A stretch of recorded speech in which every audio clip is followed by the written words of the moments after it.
তোদের বলতেছি যারা মেরেছিস, এখন কি মেয়ে মানুষের মুখ থেকে তোদের গালি শুনতে হবে? নে খা, দিব এখন তোদেরকে গালি। হাদি শিখিয়ে দিয়ে গেছে পলিশড স্পিচ দিয়ে বিপ্লব হয় না, তোদের গালি দিয়ে তোদেরকে বন্ধ করতে হবে। বাসায় বুড়া বাবা মা অবুঝ সন্তান রেখে আসছি, হাদি শিখিয়ে দিয়ে গেছে যে আল্লাহর জিম্মায় সংসার বাচ্চা কাচ্চা ফেলে রেখে এসে রাজপথে কিভাবে ল্যাটকা মেরে বসে থাকতে হয় হাদি শিখিয়ে দিয়ে গেছে।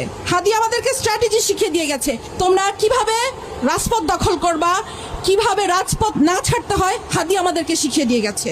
৭১-এর ১৬ই ডিসেম্বর আমরা বিজয় দিবস পালন করি। আজকে মনে হচ্ছে আমাদের বিজয় আসে নাই। আমাদের বিজয় সেই দিন আসবে যেই দিন আরোরা আমাদের কাছে আত্মসমর্পণ করবে, যেদিন ইন্ডিয়া আত্মসমর্পণ করবে সেদিন আমাদের বিজয় আসবে। ততদিন পর্যন্ত আমাদের বিজয়ের জন্য আমরা লড়ে যেতে থাকবো, আমাদের জুলাই চলতে থাকবে। মানুষদেরকে সামরিক ট্রেনিং দিতে থাকো, কারণ যেই ১০০ আততায়ী ঢুকেছে বর্ডার দিয়ে, এই ১০০ আততায়ীকে আমাদেরকে মোকাবেলা করতে হবে।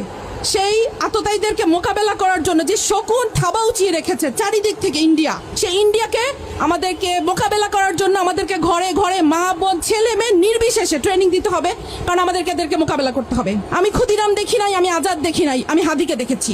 হাদি ছিল একটি বিপ্লবী নেতা কাকে বলে আমরা হাদিকে দেখে শিখেছি। একটা আকুত ভয় কণ্ঠস্বর কিভাবে হয় হাদিকে দেখেছি। আমি বলতাম হাদি হচ্ছে এই যুগের সাকা চৌধুরী, কোনো ভাষা মানে না, ল্যাঙ্গুয়েজ মানে না, যেভাবে খুশি সে ভাষণ দিত। এখন পলিশড স্পিচ দিয়ে বিপ্লব হয় না, তোদের গালি দিয়ে তোদেরকে বন্ধ করতে হবে। তোরা হাদির গালি সহ্য করতে পারিস নাই, হাদিকে শেষ করে দিয়েছিস।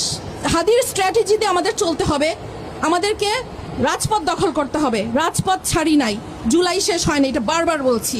সরকারের কাছে আরো আবেদন, আমাদের আরো কিছু অকুতোভয় সৈনিক আছে, হাসনাত আছে, সার্জিস আছে, আসিফ আছে, ব্যারিস্টার আরমান আছে, ব্যারিস্টার ফুয়াদ আছে, ব্যারিস্টার শাহরিয়ার আছে।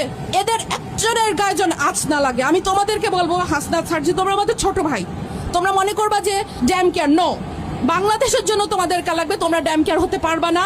তোমরা নিজেদের সেফটির ব্যাপারটা চিন্তা করবা, কারণ বাংলাদেশকে তোমাদেরকে লাগবে। তোমরা নিজেদের ড্যাম কেয়ার ভাববা না। আল্লাহ হাদিকে নিয়ে গেছে, হাদি দেখিয়ে দিয়ে গেছে ড্যাম কেয়ার কাকে বলে। বাট প্লিজ, বাংলাদেশের জন্য তোমরা ড্যাম কেয়ার থাকবা না।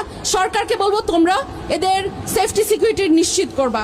ওই মরে যাওয়ার পরে আমি খেয়াল করব, বাচ্চার দখল করব, নো, এটা যেন আর না হয়, এটা যেন রিপিট না হয়।